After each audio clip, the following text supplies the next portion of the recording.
ಮೈಸೂರು ಕರ್ನಾಟಕ ರಾಜ್ಯದ ಅತ್ಯಂತ ಐತಿಹಾಸಿಕ, ಸಾಂಸ್ಕೃತಿಕ ಮತ್ತು ಪ್ರವಾಸಿ ಮಹತ್ವವುಳ್ಳ ನಗರಗಳಲ್ಲಿ ಒಂದಾಗಿದೆ. ಬೆಂಗಳೂರಿನ ನಂತರ ಕರ್ನಾಟಕದ ಪ್ರಮುಖ ನಗರವಾಗಿ ಗುರುತಿಸಿಕೊಂಡಿರುವ ಮೈಸೂರು ತನ್ನ ಶ್ರೀಮಂತ ಪರಂಪರೆ, ಭವ್ಯ ಅರಮನೆಗಳು, ಪ್ರಾಚೀನ ದೇವಾಲಯಗಳು, ಕಲೆ, ಸಂಗೀತ, ಸಾಹಿತ್ಯ ಮತ್ತು ಶಿಕ್ಷಣ ಕ್ಷೇತ್ರಗಳ ಮೂಲಕ ವಿಶ್ವದಾದ್ಯಂತ ಪ್ರಸಿದ್ಧಿಯಾಗಿದೆ. ಮೈಸೂರನ್ನು ಕರ್ನಾಟಕದ ಸಾಂಸ್ಕೃತಿಕ ರಾಜಧಾನಿ ಎಂದು ಕರೆಯಲಾಗುತ್ತದೆ.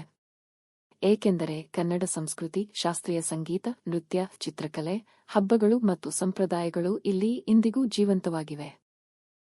ಮೈಸೂರು ನಗರವು ತನ್ನ ಸಾಂಸ್ಕೃತಿಕ ಪರಂಪರೆಯನ್ನು ಉಳಿಸಿಕೊಂಡು ಆಧುನಿಕ ಅಭಿವೃದ್ಧಿಯೊಂದಿಗೆ ಮುನ್ನಡೆಯುತ್ತಿರುವ ಅಪರೂಪದ ನಗರವಾಗಿದೆ. ಮೈಸೂರಿನ ಇತಿಹಾಸವು 1000 ವರ್ಷಗಳಿಗಿಂತಲೂ ಹಳೆಯದು. ಈ ಪ್ರದೇಶವು ಗಂಗರು, ಚೋಳರು, ಹೊಯ್ಸಳರು, ವಿಜಯನಗರ ಸಾಮ್ರಾಜ್ಯ ಮತ್ತು ಒಡೆಯರ್ ರಾಜವಂಶಗಳ ಆಳ್ವಿಕೆಯನ್ನು ಕಂಡಿದೆ. ವಿಶೇಷವಾಗಿ ಒಡೆಯರ್ ರಾಜರ ಆಡಳಿತದಲ್ಲಿ ಮೈಸೂರು ರಾಜ್ಯವು ಕಲೆ, ಶಿಕ್ಷಣ, ಆಡಳಿತ ಮತ್ತು ಆರ್ಥಿಕ ಕ್ಷೇತ್ರಗಳಲ್ಲಿ ಅತ್ಯಂತ ದೊಡ್ಡ ಮಟ್ಟದಲ್ಲಿ ಅಭಿವೃದ್ಧಿಯಾಯಿತು. ಈ ಕಾರಣದಿಂದ ಮೈಸೂರು ದಕ್ಷಿಣ ಭಾರತದ ಪ್ರಮುಖ ಸಂಸ್ಥಾನಗಳಲ್ಲಿ ಒಂದಾಗಿ ಬೆಳೆದಿತು. ಮೈಸೂರು ಎಂಬ ಹೆಸರಿನ ಮೂಲವು ಮಹಿಷಾಸುರನ ಪೌರಾಣಿಕ ಕಥೆಯೊಂದಿಗೆ ಸಂಬಂಧ ಹೊಂದಿದೆ. ಪುರಾಣಗಳ ಪ್ರಕಾರ ಮಹಿಷಾಸುರ ಎಂಬ ರಾಕ್ಷಸನನ್ನು ಚಾಮುಂಡೇಶ್ವರಿ ದೇವಿಯು ಸಂಹರಿಸಿದ ಸ್ಥಳವೇ ಇಂದಿನ ಮೈಸೂರು. ನಗರದ ಮೇಲಿರುವ ಚಾಮುಂಡಿ ಬೆಟ್ಟ ಈ ಐತಿಹಾಸಿಕ ಹಾಗೂ ಧಾರ್ಮಿಕ ಮಹತ್ವವನ್ನು ಇಂದಿಗೂ ಸಾರುತ್ತದೆ. ಮೈಸೂರು ವಿಶ್ವಪ್ರಸಿದ್ಧ ಮೈಸೂರು ಅರಮನೆಗಾಗಿ ಹೆಸರುವಾಸಿಯಾಗಿದೆ. ಈ ಅರಮನೆಯ ವಾಸ್ತುಶಿಲ್ಪ, ಶಿಲ್ಪಕಲೆ ಮತ್ತು ದೀಪಾಲಂಕಾರವು ದೇಶ-ವಿದೇಶಗಳ ಪ್ರವಾಸಿಗರನ್ನು ಆಕರ್ಷಿಸುತ್ತದೆ. ವಿಶೇಷವಾಗಿ ದಸರಾ ಸಂದರ್ಭದಲ್ಲಿ ಅರಮನೆ ಲಕ್ಷಾಂತರ ದೀಪಗಳಿಂದ ಅಲಂಕರಿಸಲ್ಪಟ್ಟಾಗ ಅದರ ಸೌಂದರ್ಯ ಇನ್ನಷ್ಟು ಹೆಚ್ಚಾಗುತ್ತದೆ.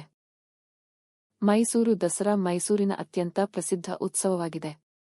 ನಾಡಹಬ್ಬವೆಂದು ಕರೆಯಲ್ಪಡುವ ಈ ದಸರಾ ಉತ್ಸವವು ವೈಭವ, ಸಂಸ್ಕೃತಿ ಮತ್ತು ಪರಂಪರೆಯ ಪ್ರತೀಕವಾಗಿದೆ. ಜಂಬೂ ಸವಾರಿ, ಸಾಂಸ್ಕೃತಿಕ ಕಾರ್ಯಕ್ರಮಗಳು, ಪ್ರದರ್ಶನಗಳು ಮತ್ತು ಜನಪದ ಕಲೆಗಳು ಈ ಹಬ್ಬದ ಪ್ರಮುಖ ಆಕರ್ಷಣೆಗಳಾಗಿವೆ. ಮೈಸೂರು ತನ್ನ ರೇಷ್ಮೆ ಉದ್ಯಮ ಮತ್ತು ಚಂದನ ಉತ್ಪನ್ನಗಳಿಗೂ ವಿಶ್ವವಿಖ್ಯಾತವಾಗಿದೆ. ಮೈಸೂರು ಸಿಲ್ಕ್ ಸೀರೆಗಳು ತಮ್ಮ ಗುಣಮಟ್ಟ ಮತ್ತು ಸೌಂದರ್ಯಕ್ಕಾಗಿ ಹೆಸರುವಾಸಿಯಾಗಿದ್ದು, ಮೈಸೂರು ಚಂದನ ಸಾಬೂನು ಮತ್ತು ಚಂದನ ತೈಲವು ಜಾಗತಿಕ ಮಟ್ಟದಲ್ಲಿ ಗುರುತಿಸಿಕೊಂಡಿವೆ. ಶಿಕ್ಷಣ ಕ್ಷೇತ್ರದಲ್ಲಿಯೂ ಮೈಸೂರು ಮಹತ್ವದ ಸ್ಥಾನವನ್ನು ಹೊಂದಿದೆ. ಇಲ್ಲಿ ಅನೇಕ ವಿಶ್ವವಿದ್ಯಾಲಯಗಳು, ಸಂಶೋಧನಾ ಸಂಸ್ಥೆಗಳು ಮತ್ತು ಉನ್ನತ ಶಿಕ್ಷಣ ಕೇಂದ್ರಗಳಿದ್ದು, ದೇಶದ ವಿವಿಧ ಭಾಗಗಳಿಂದ ವಿದ್ಯಾರ್ಥಿಗಳು ವಿದ್ಯಾಭ್ಯಾಸಕ್ಕಾಗಿ ಬರುತ್ತಾರೆ. ಇದರಿಂದ ಮೈಸೂರು ವಿದ್ಯಾನಗರಿ ಎಂದು ಕರೆಯಲ್ಪಡುತ್ತದೆ. ಪ್ರಕೃತಿ ಸೌಂದರ್ಯದಲ್ಲಿಯೂ ಮೈಸೂರು ಸಮೃದ್ಧವಾಗಿದೆ. ಚಾಮುಂಡಿ ಬೆಟ್ಟ, ಕೃಷ್ಣರಾಜ ಸಾಗರ ಅಣೆಕಟ್ಟು, ಬೃಂದಾವನ ಉದ್ಯಾನ, ಮೈಸೂರು ಮೃಗಾಲಯ ಮತ್ತು ಸುತ್ತಮುತ್ತಲಿನ ಹಸಿರು ಪ್ರದೇಶಗಳು ಪ್ರವಾಸಿಗರನ್ನು ಆಕರ್ಷಿಸುತ್ತವೆ. ಮೈಸೂರು ಕೇವಲ ಒಂದು ನಗರವಲ್ಲ. ಅದು ಕರ್ನಾಟಕದ ಇತಿಹಾಸ, ಸಂಸ್ಕೃತಿ, ಕಲೆ, ಶಿಕ್ಷಣ ಮತ್ತು ಪರಂಪರೆಯ ಪ್ರತಿಬಿಂಬವಾಗಿದೆ. ತನ್ನ ಭವ್ಯ ಅರಮನೆಗಳು, ದಸರಾ ವೈಭವ, ಚಂದನ ಮತ್ತು ರೇಷ್ಮೆ ಉದ್ಯಮ, ಶಿಕ್ಷಣ ಸಂಸ್ಥೆಗಳು ಹಾಗೂ ಶ್ರೀಮಂತ ಸಾಂಸ್ಕೃತಿಕ ಪರಂಪರೆಯ ಮೂಲಕ ಮೈಸೂರು ಕರ್ನಾಟಕದ ಹೆಮ್ಮೆಯ ನಗರವಾಗಿ ವಿಶ್ವದಾದ್ಯಂತ ಪ್ರಸಿದ್ಧಿಯನ್ನು ಗಳಿಸಿದೆ. ಮೈಸೂರಿನ ಇತಿಹಾಸವು ಸಾವಿರಾರು ವರ್ಷಗಳಷ್ಟು ಹಳೆಯದಾಗಿದ್ದು, ದಕ್ಷಿಣ ಭಾರತದ ನಾಗರಿಕತೆ, ಸಂಸ್ಕೃತಿ ಮತ್ತು ರಾಜಕೀಯ ಬೆಳವಣಿಗೆಯೊಂದಿಗೆ ನಿಕಟ ಸಂಬಂಧ ಹೊಂದಿದೆ. ಇಂದಿನ ಮೈಸೂರು ತನ್ನ ಅರಮನೆಗಳು, ದಸರಾ ಉತ್ಸವ ಮತ್ತು ಸಾಂಸ್ಕೃತಿಕ ವೈಭವಕ್ಕಾಗಿ ಪ್ರಸಿದ್ಧಿಯಾಗಿದ್ದರೂ ಅದರ ಬೇರುಗಳು ಪ್ರಾಚೀನ ಕಾಲದ ಮಹಾನ್ ರಾಜವಂಶಗಳಲ್ಲಿ ಅಡಗಿವೆ. ಗಂಗರು, ಚೋಳರು, ಹೊಯ್ಸಳರು ಮತ್ತು ವಿಜಯನಗರ ಸಾಮ್ರಾಜ್ಯದಂತಹ ಶಕ್ತಿಶಾಲಿ ರಾಜವಂಶಗಳು ಈ ಪ್ರದೇಶವನ್ನು ಆಳಿದ್ದು ಮೈಸೂರಿನ ಅಭಿವೃದ್ಧಿಗೆ ಭದ್ರ ಅಡಿಪಾಯ ಹಾಕಿವೆ. ಕ್ರಿ.ಶ. 4ನೇ ಶತಮಾನದಿಂದ ಸುಮಾರು 10ನೇ ಶತಮಾನದವರೆಗೆ ಪಶ್ಚಿಮ ಗಂಗರು ಈ ಪ್ರದೇಶವನ್ನು ಆಳಿದರು. ಗಂಗರ ಆಳ್ವಿಕೆಯ ಕಾಲದಲ್ಲಿ ಮೈಸೂರು ಪ್ರದೇಶವು ಗಂಗವಾಡಿ ಎಂದು ಪ್ರಸಿದ್ಧವಾಗಿತ್ತು. ಗಂಗರ್ ರಾಜರು ಕೇವಲ ಯುದ್ಧಗಳಲ್ಲಿ ವಿಜಯ ಸಾಧಿಸಿದ ಆಡಳಿತಗಾರರಷ್ಟೇ ಅಲ್ಲ, ಜನರ ಜೀವನಮಟ್ಟವನ್ನು ಸುಧಾರಿಸಲು ಶ್ರಮಿಸಿದ ದೂರದೃಷ್ಟಿಯ ರಾಜರೂ ಆಗಿದ್ದರು. ಕೃಷಿಯೇ ಜನರ ಪ್ರಮುಖ ಜೀವನಾಧಾರವಾಗಿದ್ದ ಆ ಕಾಲದಲ್ಲಿ ಅವರು ಅನೇಕ ಕೆರೆಗಳು, ಕಾಲುವೆಗಳು ಮತ್ತು ನೀರಾವರಿ ವ್ಯವಸ್ಥೆಗಳನ್ನು ನಿರ್ಮಿಸಿದರು. ಇದರಿಂದ ಕೃಷಿ ಅಭಿವೃದ್ಧಿ ಹೊಂದಿ ಜನರ ಆರ್ಥಿಕ ಸ್ಥಿತಿ ಸುಧಾರಿಸಿತು. ಗಂಗರು ಧರ್ಮ ಸಹಿಷ್ಣುತೆಗೆ ಹೆಸರುವಾಸಿಯಾಗಿದ್ದರು. ಜೈನ ಧರ್ಮ ಮತ್ತು ಹಿಂದೂ ಧರ್ಮ ಎರಡಕ್ಕೂ ಸಮಾನ ಗೌರವ ನೀಡಿದ ಅವರು ಅನೇಕ ದೇವಾಲಯಗಳು ಮತ್ತು ಬಸದಿಗಳನ್ನು ನಿರ್ಮಿಸಿದರು. ಅವರ ಕಾಲದಲ್ಲಿ ಕನ್ನಡ ಭಾಷೆಯ ಬಳಕೆ ಹೆಚ್ಚಾಗಿದ್ದು, ಸಾಹಿತ್ಯ ಮತ್ತು ಶಿಕ್ಷಣಕ್ಕೂ ಉತ್ತೇಜನ ದೊರೆಯಿತು. ಕಾಲಕ್ರಮೇಣ ಗಂಗರ ಪ್ರಭಾವ ಕಡಿಮೆಯಾಗತೊಡಗಿದಾಗ ಚೋಳ ಸಾಮ್ರಾಜ್ಯವು ತನ್ನ ಅಧಿಕಾರವನ್ನು ಮೈಸೂರು ಪ್ರದೇಶದ ಮೇಲೆ ವಿಸ್ತರಿಸಿತು. ಚೋಳರು ಮೂಲತಃ ತಮಿಳುನಾಡಿನ ಪ್ರಬಲ ರಾಜವಂಶವಾಗಿದ್ದು ದಕ್ಷಿಣ ಭಾರತದ ಬಹುಭಾಗವನ್ನು ತಮ್ಮ ಆಳ್ವಿಕೆಗೆ ಒಳಪಡಿಸಿದ್ದರು. ರಾಜರಾಜ ಚೋಳ ಮತ್ತು ರಾಜೇಂದ್ರ ಚೋಳರಂತಹ ಮಹಾನ್ ರಾಜರು ತಮ್ಮ ಸಾಮ್ರಾಜ್ಯವನ್ನು ವಿಸ್ತರಿಸಿ ಮೈಸೂರು ಪ್ರದೇಶವನ್ನು ತಮ್ಮ ಅಧೀನಕ್ಕೆ ತಂದರು. ಚೋಳರ ಆಡಳಿತದಲ್ಲಿ ವ್ಯಾಪಾರ ಮತ್ತು ಕೃಷಿಗೆ ಹೆಚ್ಚಿನ ಮಹತ್ವ ನೀಡಲಾಯಿತು. ಅವರು ಸುಧಾರಿತ ಆಡಳಿತ ವ್ಯವಸ್ಥೆಯನ್ನು ಜಾರಿಗೆ ತಂದು ತೆರಿಗೆ ಸಂಗ್ರಹಣೆ ಮತ್ತು ಸಾರ್ವಜನಿಕ ಆಡಳಿತವನ್ನು ಬಲಪಡಿಸಿದರು. ದೇವಾಲಯ ನಿರ್ಮಾಣದಲ್ಲಿ ಚೋಳರು ಅಸಾಧಾರಣ ಸಾಧನೆ ಮಾಡಿದರು. ಅವರ ಕಾಲದಲ್ಲಿ ನಿರ್ಮಿಸಲಾದ ದೇವಾಲಯಗಳು ದ್ರಾವಿಡ ವಾಸ್ತುಶಿಲ್ಪದ ಅದ್ಭುತ ಉದಾಹರಣೆಗಳಾಗಿವೆ. ಚೋಳರ ಆಳ್ವಿಕೆಯಿಂದ ಮೈಸೂರು ಪ್ರದೇಶದಲ್ಲಿ ವ್ಯಾಪಾರ ಚಟುವಟಿಕೆಗಳು ಹೆಚ್ಚಾಗಿ ಆರ್ಥಿಕ ಸಮೃದ್ಧಿ ಉಂಟಾಯಿತು. 12ನೇ ಶತಮಾನದಲ್ಲಿ ಹೊಯ್ಸಳರ ಉದಯದೊಂದಿಗೆ ಮೈಸೂರಿನ ಇತಿಹಾಸವು ಹೊಸ ತಿರುವು ಪಡೆದುಕೊಂಡಿತು. ಹೊಯ್ಸಳರು ಕರ್ನಾಟಕದ ಹೆಮ್ಮೆಯ ರಾಜವಂಶಗಳಲ್ಲಿ ಒಂದಾಗಿದ್ದು ಅವರ ಆಡಳಿತವನ್ನು ಕರ್ನಾಟಕದ ಸುವರ್ಣಯುಗಗಳಲ್ಲಿ ಒಂದೆಂದು ಪರಿಗಣಿಸಲಾಗುತ್ತದೆ. ವಿಷ್ಣುವರ್ಧನಂತಹ ಶಕ್ತಿಶಾಲಿ ರಾಜರು ಹೊಯ್ಸಳ ಸಾಮ್ರಾಜ್ಯವನ್ನು ಬಲಪಡಿಸಿದರು. ಹೊಯ್ಸಳರ ಕಾಲದಲ್ಲಿ ಕಲೆ, ವಾಸ್ತುಶಿಲ್ಪ ಮತ್ತು ಸಾಹಿತ್ಯವು ಅತ್ಯುನ್ನತ ಮಟ್ಟವನ್ನು ತಲುಪಿತು. ಅವರು ನಿರ್ಮಿಸಿದ ದೇವಾಲಯಗಳು ತಮ್ಮ ಅದ್ಭುತ ಶಿಲ್ಪಕಲೆಗಾಗಿ ಇಂದಿಗೂ ವಿಶ್ವದ ಗಮನ ಸೆಳೆಯುತ್ತವೆ. ಪ್ರತಿಯೊಂದು ಕಲ್ಲಿನ ಮೇಲೆ ಕೆತ್ತಲಾದ ಸೂಕ್ಷ್ಮ ಕಲಾಕೃತಿಗಳು ಆ ಕಾಲದ ಕಲಾವಿದರ ಪ್ರತಿಭೆಯನ್ನು ಪ್ರತಿಬಿಂಬಿಸುತ್ತವೆ. ಹೊಯ್ಸಳ ರಾಜರು ಕನ್ನಡ ಸಾಹಿತ್ಯಕ್ಕೆ ವಿಶೇಷ ಪ್ರೋತ್ಸಾಹ ನೀಡಿದರು. ಅನೇಕ ಕವಿಗಳು, ವಿದ್ವಾಂಸರು ಮತ್ತು ಕಲಾವಿದರು ರಾಜಾಶ್ರಯ ಪಡೆದು ಸಾಹಿತ್ಯ ಮತ್ತು ಕಲೆಯ ಬೆಳವಣಿಗೆಗೆ ಕಾರಣರಾದರು. ಈ ಕಾಲದಲ್ಲಿ ಮೈಸೂರು ಪ್ರದೇಶವು ಕೇವಲ ರಾಜಕೀಯವಾಗಿ ಮಾತ್ರವಲ್ಲದೆ ಸಾಂಸ್ಕೃತಿಕವಾಗಿಯೂ ಸಮೃದ್ಧವಾಯಿತು. ಹೊಯ್ಸಳ ಸಾಮ್ರಾಜ್ಯದ ನಂತರ ವಿಜಯನಗರ ಸಾಮ್ರಾಜ್ಯದ ಪ್ರಭಾವ ಮೈಸೂರು ಪ್ರದೇಶದ ಮೇಲೆ ಹೆಚ್ಚಾಯಿತು. 1336ರಲ್ಲಿ ಸ್ಥಾಪನೆಯಾದ ವಿಜಯನಗರ ಸಾಮ್ರಾಜ್ಯವು ದಕ್ಷಿಣ ಭಾರತದ ಇತಿಹಾಸದಲ್ಲಿ ಅತ್ಯಂತ ವೈಭವಶಾಲಿ ಸಾಮ್ರಾಜ್ಯಗಳಲ್ಲಿ ಒಂದಾಗಿದೆ. ಹರಿಹರ ಮತ್ತು ಬುಕ್ಕರಾಯರು ಸ್ಥಾಪಿಸಿದ ಈ ಸಾಮ್ರಾಜ್ಯವು ವಿದೇಶಿ ಆಕ್ರಮಣಗಳಿಂದ ದಕ್ಷಿಣ ಭಾರತದ ಸಂಸ್ಕೃತಿ ಮತ್ತು ಪರಂಪರೆಯನ್ನು ರಕ್ಷಿಸುವಲ್ಲಿ ಪ್ರಮುಖ ಪಾತ್ರ ವಹಿಸಿತು. ವಿಜಯನಗರದ ಆಡಳಿತದಲ್ಲಿ ಮೈಸೂರು ಪ್ರದೇಶವು ಕೃಷಿ, ವ್ಯಾಪಾರ ಮತ್ತು ಕೈಗಾರಿಕೆಗಳಲ್ಲಿ ಗಮನಾರ್ಹ ಪ್ರಗತಿಯನ್ನು ಸಾಧಿಸಿತು. ಹೊಸ ಕೆರೆಗಳು, ಅಣೆಕಟ್ಟುಗಳು ಮತ್ತು ಕಾಲುವೆಗಳನ್ನು ನಿರ್ಮಿಸುವ ಮೂಲಕ ಕೃಷಿಗೆ ಉತ್ತೇಜನ ನೀಡಲಾಯಿತು. ವ್ಯಾಪಾರ ಕೇಂದ್ರಗಳು ಮತ್ತು ಮಾರುಕಟ್ಟೆಗಳು ಬೆಳೆಯುವುದರಿಂದ ಸ್ಥಳೀಯ ಆರ್ಥಿಕತೆ ಬಲವತ್ತಾಯಿತು. ವಿಜಯನಗರ ಸಾಮ್ರಾಜ್ಯವು ಕಲೆ ಮತ್ತು ಧರ್ಮದ ಪೋಷಕವಾಗಿತ್ತು. ದೇವಾಲಯಗಳು, ಅರಮನೆಗಳು ಮತ್ತು ಸಾರ್ವಜನಿಕ ಕಟ್ಟಡಗಳ ನಿರ್ಮಾಣಕ್ಕೆ ಹೆಚ್ಚಿನ ಪ್ರಾಮುಖ್ಯತೆ ನೀಡಲಾಯಿತು. ಕನ್ನಡ, ತೆಲುಗು ಮತ್ತು ಸಂಸ್ಕೃತ ಸಾಹಿತ್ಯಗಳಿಗೆ ಪ್ರೋತ್ಸಾಹ ದೊರೆಯಿತು. ಈ ಕಾಲದಲ್ಲಿ ಸಂಗೀತ, ನೃತ್ಯ ಮತ್ತು ಶಿಲ್ಪಕಲೆಗಳು ಸಹ ಅಭಿವೃದ್ಧಿ ಹೊಂದಿದವು. ಮೈಸೂರು ಪ್ರದೇಶದ ಸಾಂಸ್ಕೃತಿಕ ಪರಂಪರೆಯ ಮೇಲೆ ವಿಜಯನಗರ ಸಾಮ್ರಾಜ್ಯದ ಪ್ರಭಾವ ಇಂದಿಗೂ ಕಂಡುಬರುತ್ತದೆ. 1565ರಲ್ಲಿ ನಡೆದ ತಾಳಿಕೋಟೆ ಯುದ್ಧವು ವಿಜಯನಗರ ಸಾಮ್ರಾಜ್ಯದ ಇತಿಹಾಸದಲ್ಲಿ ಮಹತ್ವದ ತಿರುವಾಯಿತು. ಈ ಯುದ್ಧದ ನಂತರ ಸಾಮ್ರಾಜ್ಯ ದುರ್ಬಲಗೊಂಡಿತು ಮತ್ತು ಅದರ ಅಧೀನದಲ್ಲಿದ್ದ ಅನೇಕ ಪ್ರಾಂತಗಳು ಸ್ವತಂತ್ರವಾಗಲು ಪ್ರಾರಂಭಿಸಿದವು. ಇದೇ ಹಿನ್ನೆಲೆಯಲ್ಲಿ ಮೈಸೂರು ಪ್ರದೇಶದಲ್ಲಿ ಒಡೆಯರ್ ವಂಶದ ಉದಯಕ್ಕೆ ಅವಕಾಶ ದೊರೆಯಿತು. ಮುಂದೆ ಒಡೆಯರ್ ರಾಜರು ಮೈಸೂರನ್ನು ಒಂದು ಪ್ರಬಲ ರಾಜ್ಯವಾಗಿ ರೂಪಿಸಿ ಅದರ ಇತಿಹಾಸದಲ್ಲಿ ಹೊಸ ಅಧ್ಯಾಯವನ್ನು ಆರಂಭಿಸಿದರು. ಈ ರೀತಿ ಮೈಸೂರಿನ ಪ್ರಾಚೀನ ಇತಿಹಾಸವು ಕೇವಲ ರಾಜರ ಆಳ್ವಿಕೆ ಮತ್ತು ಯುದ್ಧಗಳ ಕಥೆಯಲ್ಲ, ಅದು ಕೃಷಿಯ ಅಭಿವೃದ್ಧಿ, ನೀರಾವರಿ ವ್ಯವಸ್ಥೆಗಳ ನಿರ್ಮಾಣ, ದೇವಾಲಯಗಳ ಸೃಷ್ಟಿ, ಸಾಹಿತ್ಯ ಮತ್ತು ಕಲೆಯ ಬೆಳವಣಿಗೆ ಹಾಗೂ ಸಂಸ್ಕೃತಿಯ ಸಂರಕ್ಷಣೆಯ ಕಥೆಯಾಗಿದೆ. ಗಂಗರು, ಚೋಳರು, ಹೊಯ್ಸಳರು ಮತ್ತು ವಿಜಯನಗರ ಸಾಮ್ರಾಜ್ಯಗಳು ಹಾಕಿದ ಭದ್ರ ಅಡಿಪಾಯದ ಮೇಲೆಯೇ ಮುಂದಿನ ಶತಮಾನಗಳಲ್ಲಿ ಮೈಸೂರು ತನ್ನ ವೈಭವವನ್ನು ನಿರ್ಮಿಸಿಕೊಂಡಿತು.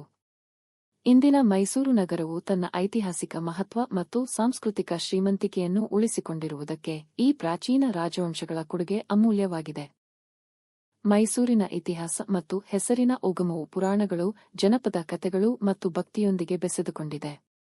ಇಂದಿನ ಮೈಸೂರು ನಗರವು ಕರ್ನಾಟಕದ ಸಾಂಸ್ಕೃತಿಕ ರಾಜಧಾನಿಯಾಗಿ ಪ್ರಸಿದ್ಧವಾಗಿದ್ದರೂ ಅದರ ಹೆಸರಿನ ಹಿಂದೆ ಒಂದು ಅದ್ಭುತ ಪೌರಾಣಿಕ ಕಥೆಯಿದೆ. ಈ ಕಥೆಯು ದುಷ್ಟಶಕ್ತಿಯ ವಿರುದ್ಧ ಸತ್ಯ ಮತ್ತು ಧರ್ಮದ ವಿಜಯವನ್ನು ಪ್ರತಿಬಿಂಬಿಸುತ್ತದೆ. ಪುರಾಣಗಳ ಪ್ರಕಾರ ಬಹಳ ಹಿಂದಿನ ಕಾಲದಲ್ಲಿ ಇಂದಿನ ಮೈಸೂರು ಪ್ರದೇಶವನ್ನು ಮಹಿಷಾಸುರ ಎಂಬ ಪ್ರಬಲ ರಾಕ್ಷಸನು ಆಳುತ್ತಿದ್ದನು. ಮಹಿಷಾಸುರನು ಅಸಾಧಾರಣ ಶಕ್ತಿಯುಳ್ಳವನಾಗಿದ್ದನು. ಅವನು ದೇವತೆಗಳನ್ನು ಮೆಚ್ಚಿಸಿ ಕಠಿಣ ತಪಸ್ಸು ಮಾಡಿದನು. ಅವನ ಭಕ್ತಿಗೆ ಸಂತುಷ್ಟರಾದ ಬ್ರಹ್ಮದೇವರು ಅವನ ಮುಂದೆ ಪ್ರತ್ಯಕ್ಷರಾಗಿ ವರವನ್ನು ಕೇಳುವಂತೆ ಹೇಳಿದರು. ಅಂದು ಮಹಿಷಾಸುರನು ತನ್ನ ಕುತಂತ್ರದಿಂದ ಯಾವ ಪುರುಷನಿಂದಲೂ ನನಗೆ ಮರಣವಾಗಬಾರದು ಎಂಬ ವರವನ್ನು ಬೇಡಿಕೊಂಡನು. ಬ್ರಹ್ಮನು ಆ ವರವನ್ನು ನೀಡಿದನು. ಈ ವರದಿಂದ ಅಹಂಕಾರಗೊಂಡ ಮಹಿಷಾಸುರನು ತನ್ನ ಶಕ್ತಿಯನ್ನು ದುರುಪಯೋಗಪಡಿಸಿಕೊಳ್ಳಲು ಆರಂಭಿಸಿದನು. ದೇವತೆಗಳ ಮೇಲೆಯೂ ಋಷಿಮುನಿಗಳ ಮೇಲೆಯೂ ಮತ್ತು ಸಾಮಾನ್ಯ ಜನರ ಮೇಲೆಯೂ ದೌರ್ಜನ್ಯ ನಡೆಸತೊಡಗಿದನು. ಅವನ ಕ್ರೌರ್ಯ ದಿನದಿಂದ ದಿನಕ್ಕೆ ಹೆಚ್ಚುತ್ತಲೇ ಹೋಯಿತು. ಮಹಿಷಾಸುರನ ಹಿಂಸೆಯಿಂದ ಬೇಸತ್ತ ದೇವತೆಗಳು ಬ್ರಹ್ಮ, ವಿಷ್ಣು ಮತ್ತು ಮಹೇಶ್ವರರ ಬಳಿ ಹೋಗಿ ತಮ್ಮ ಸಂಕಟವನ್ನು ವಿವರಿಸಿದರು. ಆಗ ತ್ರಿಮೂರ್ತಿಗಳು ಹಾಗೂ ಇತರ ದೇವತೆಗಳ ದೈವಿಕ ಶಕ್ತಿಗಳು ಒಂದಾಗಿ ಒಂದು ಮಹಾಶಕ್ತಿಯನ್ನು ಸೃಷ್ಟಿಸಿದವು. ಆ ದೈವಿಕ ಶಕ್ತಿಯೇ ದುರ್ಗಾದೇವಿ. ದೇವತೆಗಳು ತಮ್ಮ ತಮ್ಮ ಆಯುಧಗಳನ್ನು ದೇವಿಗೆ ಅರ್ಪಿಸಿದರು. ಶಿವನು ತ್ರಿಶೂಲವನ್ನು, ವಿಷ್ಣುವು ಚಕ್ರವನ್ನು, ಇಂದ್ರನು ವಜ್ರಾಯುಧವನ್ನು ಮತ್ತು ಇತರ ದೇವತೆಗಳು ತಮ್ಮ ಶಸ್ತ್ರಾಸ್ತ್ರಗಳನ್ನು ನೀಡಿದರು. ದುರ್ಗಾದೇವಿಯು ಮಹಿಷಾಸುರನ ವಿರುದ್ಧ ಯುದ್ಧಕ್ಕೆ ಹೊರಟಳು. ಹಲವಾರು ದಿನಗಳ ಕಾಲ ಭೀಕರ ಯುದ್ಧ ನಡೆಯಿತು. ಮಹಿಷಾಸುರನು ತನ್ನ ಮಾಯಾಶಕ್ತಿಯಿಂದ ಅನೇಕ ರೂಪಗಳನ್ನು ಧರಿಸಿದನು. ಕೆಲವೊಮ್ಮೆ ಎಮ್ಮೆಯ ರೂಪ, ಕೆಲವೊಮ್ಮೆ ಸಿಂಹದ ರೂಪ, ಮತ್ತೊಮ್ಮೆ ಮಾನವನ ರೂಪ ತಾಳುತ್ತಾ ದೇವಿಯನ್ನು ಎದುರಿಸಿದನು. ಆದರೆ ದೇವಿಯ ದೈವಿಕ ಶಕ್ತಿಯ ಮುಂದೆ ಅವನ ಯಾವ ತಂತ್ರವೂ ಫಲಿಸಲಿಲ್ಲ. ಕೊನೆಗೆ ಚಾಮುಂಡಿ ಬೆಟ್ಟದ ಪ್ರದೇಶದಲ್ಲಿ ನಡೆದ ಅಂತಿಮ ಯುದ್ಧದಲ್ಲಿ ದೇವಿಯು ಮಹಿಷಾಸುರನನ್ನು ಸಂಹರಿಸಿದಳು. ಈ ವಿಜಯದಿಂದ ದೇವಿಯನ್ನು ಮಹಿಷಾಸುರಮರ್ದಿನಿ ಎಂದು ಕರೆಯಲಾಯಿತು. ನಂತರ ಆಕೆ ಚಾಮುಂಡೇಶ್ವರಿ ದೇವಿಯಾಗಿ ಪೂಜಿಸಲ್ಪಡಲು ಆರಂಭವಾಯಿತು. ಮಹಿಷಾಸುರನು ಆಳುತ್ತಿದ್ದ ಈ ಪ್ರದೇಶಕ್ಕೆ ಮಹಿಷನ ಊರುವೆ ಅಥವಾ ಮಹಿಷೂರುವೆ ಎಂಬ ಹೆಸರು ಬಂದಿತು. ಕನ್ನಡದಲ್ಲಿ ಊರುವೆ ಎಂದರೆ ಗ್ರಾಮ ಅಥವಾ ನಗರ ಎಂಬ ಅರ್ಥ. ಕಾಲಕ್ರಮೇಣ ಮಹಿಷೂರುವೆ ಎಂಬ ಹೆಸರು ಮೈಸೂರು ಆಗಿ ನಂತರ ಮೈಸೂರುವೆ ಎಂದು ರೂಪಾಂತರಗೊಂಡಿತು. ಇಂಗ್ಲಿಷರ ಆಳ್ವಿಕೆಯ ಸಮಯದಲ್ಲಿ ಅದನ್ನು ಮೈಸೂರುವೆ ಎಂದು ಬರೆಯಲಾಯಿತು. ನಂತರ ಕನ್ನಡದ ಮೂಲ ಹೆಸರಿನ ಗೌರವಕ್ಕಾಗಿ 2014ರಲ್ಲಿ ಅಧಿಕೃತವಾಗಿ ಮೈಸೂರುವೆ ಎಂಬ ಹೆಸರನ್ನು ಮರುಸ್ಥಾಪಿಸಲಾಯಿತು. ಇಂದಿಗೂ ಚಾಮುಂಡಿ ಬೆಟ್ಟ ಮೈಸೂರಿನ ಪ್ರಮುಖ ಧಾರ್ಮಿಕ ತಾಣವಾಗಿದೆ. ಬೆಟ್ಟದ ಮೇಲಿರುವ ಚಾಮುಂಡೇಶ್ವರಿ ದೇವಿಯ ದೇವಸ್ಥಾನವು ಲಕ್ಷಾಂತರ ಭಕ್ತರನ್ನು ಆಕರ್ಷಿಸುತ್ತದೆ. ಬೆಟ್ಟದ ದಾರಿಯಲ್ಲಿ ನಿಂತಿರುವ ಮಹಿಷಾಸುರನ ಭವ್ಯ ಪ್ರತಿಮೆಯು ಈ ಪೌರಾಣಿಕ ಕಥೆಯನ್ನು ನೆನಪಿಸುತ್ತದೆ. ಈ ಕಥೆಯು ಕೇವಲ ಒಂದು ಪುರಾಣವಲ್ಲ, ಅದು ಧರ್ಮದ ಜಯ, ದುಷ್ಟಶಕ್ತಿಯ ನಾಶ ಮತ್ತು ನ್ಯಾಯದ ವಿಜಯದ ಸಂಕೇತವಾಗಿದೆ. ಅದಕ್ಕಾಗಿಯೇ ಮೈಸೂರು ನಗರವು ತನ್ನ ಹೆಸರಿನಲ್ಲೇ ಒಂದು ಐತಿಹಾಸಿಕ ಮತ್ತು ಪೌರಾಣಿಕ ಪರಂಪರೆಯನ್ನು ಹೊತ್ತುಕೊಂಡಿದೆ. ಇಂದಿಗೂ ಮೈಸೂರು ದಸರಾ ಉತ್ಸವದಲ್ಲಿ ಚಾಮುಂಡೇಶ್ವರಿ ದೇವಿಗೆ ವಿಶೇಷ ಸ್ಥಾನ ನೀಡಲಾಗುತ್ತದೆ. ನಗರದ ಸಂಸ್ಕೃತಿ, ಆಚರಣೆಗಳು ಮತ್ತು ಪರಂಪರೆಯಲ್ಲಿ ಈ ಕಥೆಯ ಪ್ರಭಾವ ಸ್ಪಷ್ಟವಾಗಿ ಕಾಣಿಸುತ್ತದೆ. ಹೀಗಾಗಿ ಮೈಸೂರು ಎಂಬ ಹೆಸರು ಕೇವಲ ಒಂದು ನಗರದ ಹೆಸರಲ್ಲ. ಅದು ಮಹಿಷಾಸುರನ ಕಥೆ, ಚಾಮುಂಡೇಶ್ವರಿ ದೇವಿಯ ವಿಜಯ ಮತ್ತು ಕರ್ನಾಟಕದ ಶ್ರೀಮಂತ ಪೌರಾಣಿಕ ಪರಂಪರೆಯ ಜೀವಂತ ಸ್ಮರಣೆಯಾಗಿದೆ. ವಿಜಯನಗರ ಸಾಮ್ರಾಜ್ಯದ ಪ್ರಭಾವ ಕಡಿಮೆಯಾಗುತ್ತಿದ್ದ ಸಂದರ್ಭದಲ್ಲಿ ಮೈಸೂರು ಪ್ರದೇಶದ ಇತಿಹಾಸದಲ್ಲಿ ಒಂದು ಹೊಸ ಅಧ್ಯಾಯ ಆರಂಭವಾಯಿತು. ಕ್ರಿಸ್ತಶಕ 1399ರಲ್ಲಿ ಯದುರಾಯ ಒಡೆಯರ್ ಅವರು ಮೈಸೂರು ರಾಜ್ಯದ ಅಡಿಪಾಯವನ್ನು ಹಾಕಿದರು. ಆರಂಭದಲ್ಲಿ ಒಡೆಯರ್ ರಾಜರು ವಿಜಯನಗರ ಸಾಮ್ರಾಜ್ಯದ ಸಾಮಂತರಾಗಿದ್ದರು. ಕಾಲಕ್ರಮೇಣ ತಮ್ಮ ಸ್ವತಂತ್ರ ಆಡಳಿತವನ್ನು ಸ್ಥಾಪಿಸಿದರು. ಈ ಮೂಲಕ ಮೈಸೂರು ರಾಜ್ಯವು ದಕ್ಷಿಣ ಭಾರತದ ಪ್ರಮುಖ ರಾಜ್ಯಗಳಲ್ಲಿ ಒಂದಾಗಿ ಬೆಳೆಯಲು ಆರಂಭವಾಯಿತು. ಯದುರಾಯ ಒಡೆಯರ್ ಅವರ ನಂತರ ಬಂದ ರಾಜರು ರಾಜ್ಯವನ್ನು ವಿಸ್ತರಿಸುವುದರ ಜೊತೆಗೆ ಜನರ ಕಲ್ಯಾಣಕ್ಕೂ ಹೆಚ್ಚಿನ ಮಹತ್ವ ನೀಡಿದರು. ಮೈಸೂರು ನಗರವು ಕ್ರಮೇಣ ಆಡಳಿತ, ವ್ಯಾಪಾರ ಮತ್ತು ಸಂಸ್ಕೃತಿಯ ಕೇಂದ್ರವಾಗಿ ರೂಪುಗೊಂಡಿತು. ಒಡೆಯರ್ ರಾಜರು ಕಲೆ, ಸಾಹಿತ್ಯ, ಸಂಗೀತ ಮತ್ತು ಧಾರ್ಮಿಕ ಚಟುವಟಿಕೆಗಳಿಗೆ ವಿಶೇಷ ಪ್ರೋತ್ಸಾಹ ನೀಡಿದರು. ಅವರ ಅರಮನೆಗಳು ಕೇವಲ ಆಡಳಿತ ಕೇಂದ್ರಗಳಾಗಿರದೆ ಕವಿಗಳು, ಸಂಗೀತಗಾರರು, ವಿದ್ವಾಂಸರು ಮತ್ತು ಕಲಾವಿದರ ಆಶ್ರಯ ತಾಣಗಳಾಗಿದ್ದವು. 17ನೇ ಮತ್ತು 18ನೇ ಶತಮಾನಗಳಲ್ಲಿ ಒಡೆಯರ್ ರಾಜರು ಮೈಸೂರು ರಾಜ್ಯವನ್ನು ಮತ್ತಷ್ಟು ಬಲಪಡಿಸಿದರು. ಕೃಷಿ, ವ್ಯಾಪಾರ ಮತ್ತು ನೀರಾವರಿ ವ್ಯವಸ್ಥೆಗಳ ಅಭಿವೃದ್ಧಿಗೆ ಅನೇಕ ಯೋಜನೆಗಳನ್ನು ಜಾರಿಗೆ ತಂದರು. ಕನ್ನಡ ಸಾಹಿತ್ಯ ಮತ್ತು ಸಂಸ್ಕೃತ ಸಾಹಿತ್ಯಕ್ಕೆ ಅವರು ನೀಡಿದ ಪ್ರೋತ್ಸಾಹದಿಂದ ಅನೇಕ ಕೃತಿಗಳು ರಚನೆಯಾದವು. ಸಂಗೀತ ಮತ್ತು ನೃತ್ಯ ಕಲೆಗಳ ಬೆಳವಣಿಗೆಯಲ್ಲಿಯೂ ಒಡೆಯರ್ ರಾಜರ ಪಾತ್ರ ಮಹತ್ವದ್ದಾಗಿತ್ತು. ಈ ಕಾರಣದಿಂದ ಮೈಸೂರು ರಾಜ್ಯವು ದಕ್ಷಿಣ ಭಾರತದ ಸಾಂಸ್ಕೃತಿಕ ಕೇಂದ್ರವಾಗಿ ಗುರುತಿಸಲ್ಪಟ್ಟಿತು. ಆದರೆ 18ನೇ ಶತಮಾನದ ಮಧ್ಯಭಾಗದಲ್ಲಿ ಮೈಸೂರು ರಾಜ್ಯದ ರಾಜಕೀಯ ಪರಿಸ್ಥಿತಿಯಲ್ಲಿ ಮಹತ್ತರ ಬದಲಾವಣೆ ಉಂಟಾಯಿತು. ಮೈಸೂರು ಸೇನೆಯಲ್ಲಿದ್ದ ಒಬ್ಬ ಪ್ರತಿಭಾವಂತ ಸೈನಿಕ ನಾಯಕನಾದ ಹೈದರ್ ಅಲಿ ತನ್ನ ಸಾಮರ್ಥ್ಯ, ಧೈರ್ಯ ಮತ್ತು ಯುದ್ಧತಂತ್ರಗಳಿಂದ ಪ್ರಭಾವಶಾಲಿಯಾಗಿ ಹೊರಹೊಮ್ಮಿದನು. ಸಾಮಾನ್ಯ ಸೈನಿಕನಾಗಿ ತನ್ನ ಜೀವನವನ್ನು ಆರಂಭಿಸಿದ ಹೈದರ್ ಅಲಿ ತನ್ನ ಕಠಿಣ ಪರಿಶ್ರಮ ಮತ್ತು ನಾಯಕತ್ವದ ಗುಣಗಳಿಂದ ಮೈಸೂರು ಸೇನೆಯ ಪ್ರಮುಖ ಅಧಿಕಾರಿಯಾಗಿ ಬೆಳೆದನು. ರಾಜಕೀಯ ಅಸ್ಥಿರತೆಯ ಸಂದರ್ಭವನ್ನು ಸದುಪಯೋಗಪಡಿಸಿಕೊಂಡ ಹೈದರ್ ಅಲಿ ಮೈಸೂರು ರಾಜ್ಯದ ನಿಜವಾದ ಆಡಳಿತಗಾರನಾಗಿ ಹೊರಹೊಮ್ಮಿದನು. ಒಡೆಯರ್ ರಾಜರು ನಾಮಮಾತ್ರದ ಆಡಳಿತಗಾರರಾಗಿದ್ದರು. ರಾಜ್ಯದ ಆಡಳಿತ ಮತ್ತು ಸೈನಿಕ ಕಾರ್ಯಾಚರಣೆಗಳು ಹೈದರ್ ಅಲಿಯ ನಿಯಂತ್ರಣದಲ್ಲಿದ್ದವು. ಅವನು ಮೈಸೂರು ಸೇನೆಯನ್ನು ಆಧುನಿಕ ರೀತಿಯಲ್ಲಿ ಸಂಘಟಿಸಿದನು ಮತ್ತು ರಾಜ್ಯದ ಗಡಿಗಳನ್ನು ವಿಸ್ತರಿಸಲು ಹಲವಾರು ಯಶಸ್ವಿ ಯುದ್ಧಗಳನ್ನು ನಡೆಸಿದನು. ಹೈದರ್ ಅಲಿಯು ಬ್ರಿಟಿಷ್ ಈಸ್ಟ್ ಇಂಡಿಯಾ ಕಂಪನಿಯ ವಿಸ್ತರಣಾ ನೀತಿಯನ್ನು ಗಂಭೀರವಾಗಿ ಪರಿಗಣಿಸಿದನು. ಭಾರತದ ಅನೇಕ ಭಾಗಗಳಲ್ಲಿ ಬ್ರಿಟಿಷರ ಪ್ರಭಾವ ಹೆಚ್ಚಾಗುತ್ತಿದ್ದ ಸಮಯದಲ್ಲಿ ಹೈದರ್ ಅಲಿ ಅವರ ವಿರುದ್ಧ ಧೈರ್ಯವಾಗಿ ಹೋರಾಡಿದ ಕೆಲವೇ ಭಾರತೀಯ ಆಡಳಿತಗಾರರಲ್ಲಿ ಒಬ್ಬನಾಗಿದ್ದನು. ಅವನ ಆಡಳಿತದಲ್ಲಿ ಮೈಸೂರು ರಾಜ್ಯವು ದಕ್ಷಿಣ ಭಾರತದ ಅತ್ಯಂತ ಶಕ್ತಿಶಾಲಿ ರಾಜ್ಯಗಳಲ್ಲಿ ಒಂದಾಗಿ ರೂಪುಗೊಂಡಿತು. 1782ರಲ್ಲಿ ಹೈದರ್ ಅಲಿ ನಿಧನರಾದ ನಂತರ ಅವನ ಮಗ ಟಿಪ್ಪು ಸುಲ್ತಾನ್ ಆಡಳಿತದ ಹೊಣೆಗಾರಿಕೆಯನ್ನು ವಹಿಸಿಕೊಂಡನು. ಟಿಪ್ಪು ಸುಲ್ತಾನ್ ತನ್ನ ತಂದೆಯ ಪರಂಪರೆಯನ್ನು ಮುಂದುವರಿಸಿ ಮೈಸೂರು ರಾಜ್ಯವನ್ನು ಇನ್ನಷ್ಟು ಬಲಪಡಿಸಿದನು. ಅವನು ಕೇವಲ ಒಬ್ಬ ಯೋಧನಷ್ಟೇ ಅಲ್ಲ, ದೂರದೃಷ್ಟಿಯ ಆಡಳಿತಗಾರ ಮತ್ತು ಸುಧಾರಕನಾಗಿಯೂ ಪ್ರಸಿದ್ಧನಾಗಿದ್ದನು.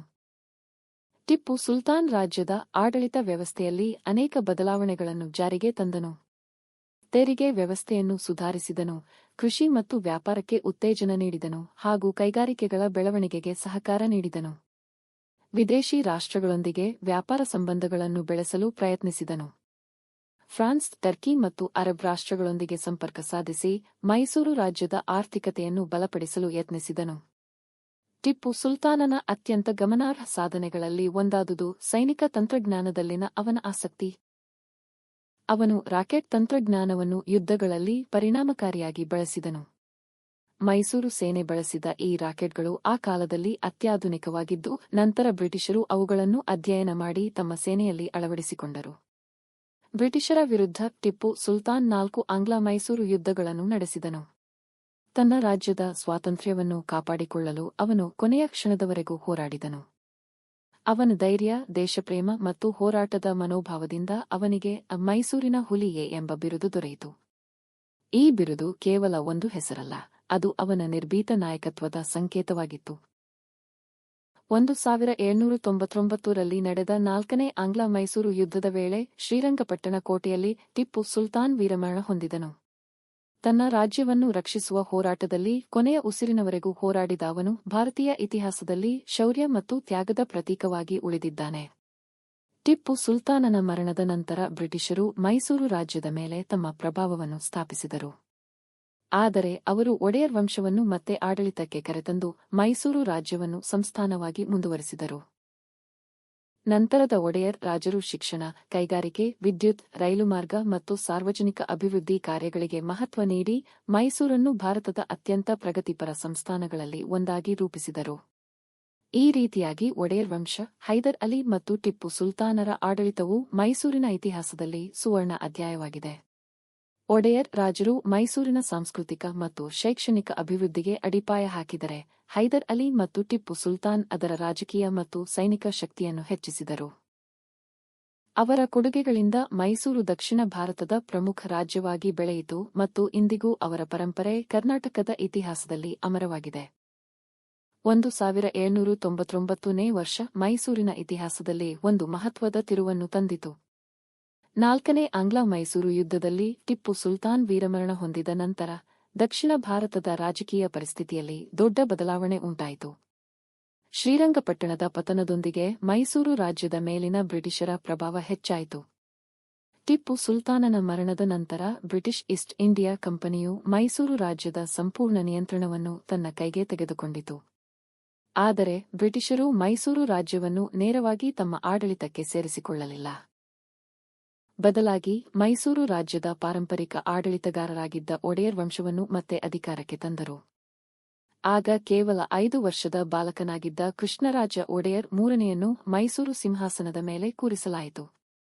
ಹೀಗಾಗಿ ಮೈಸೂರು ರಾಜ್ಯವು ಒಂದು ಸಂಸ್ಥಾನವಾಗಿ ಮುಂದುವರಿಯಿತು. ಹೊರಗೆ ನೋಡಲು ಒಡೆಯರ್ ರಾಜರು ಆಡಳಿತ ನಡೆಸುತ್ತಿದ್ದರು, ರಾಜ್ಯದ ಪ್ರಮುಖ ನಿರ್ಧಾರಗಳ ಮೇಲೆ ಬ್ರಿಟಿಷರ ಪ್ರಭಾವ ಇತ್ತು. ಒಡೆಯರ್ ರಾಜರ ಆಡಳಿತ ಮತ್ತು ಬ್ರಿಟಿಷರ ಮಾರ್ಗದರ್ಶನದೊಂದಿಗೆ ಮೈಸೂರು ರಾಜ್ಯವು ಹೊಸ ದಿಕ್ಕಿನಲ್ಲಿ ಸಾಗಲು ಆರಂಭಿಸಿತು.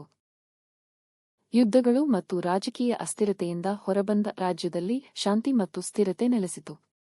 ಇದರಿಂದ ಅಭಿವೃದ್ಧಿ ಕಾರ್ಯಗಳಿಗೆ ಹೆಚ್ಚಿನ ಗಮನ ನೀಡಲು ಸಾಧ್ಯವಾಯಿತು. ಮೈಸೂರು ಸಂಸ್ಥಾನವು ಕ್ರಮೇಣ ಭಾರತದ ಅತ್ಯಂತ ಸುಸಂಘಟಿತ ಮತ್ತು ಪ್ರಗತಿಪರ ಸಂಸ್ಥಾನಗಳಲ್ಲಿ ಒಂದಾಗಿ ಬೆಳೆಯಿತು. 19ನೇ ಶತಮಾನದ ಮಧ್ಯಭಾಗದಲ್ಲಿ ಕೆಲವು ಆಡಳಿತಾತ್ಮಕ ಸಮಸ್ಯೆಗಳ ಕಾರಣ ಬ್ರಿಟಿಷರು ಮೈಸೂರು ರಾಜ್ಯದ ನೇರ ಆಡಳಿತವನ್ನು ತಮ್ಮ ಕೈಗೆ ತೆಗೆದುಕೊಂಡರು. ಈ ಅವಧಿಯನ್ನು ಕಮಿಷನರ್ ಆಡಳಿತ ಎಂದು ಕರೆಯಲಾಗುತ್ತದೆ. ಈ ಸಮಯದಲ್ಲಿ ಬ್ರಿಟಿಷ್ ಅಧಿಕಾರಿಗಳು ರಾಜ್ಯದ ಆಡಳಿತವನ್ನು ಆಧುನಿಕಗೊಳಿಸಲು ಹಲವು ಕ್ರಮಗಳನ್ನು ಕೈಗೊಂಡರು.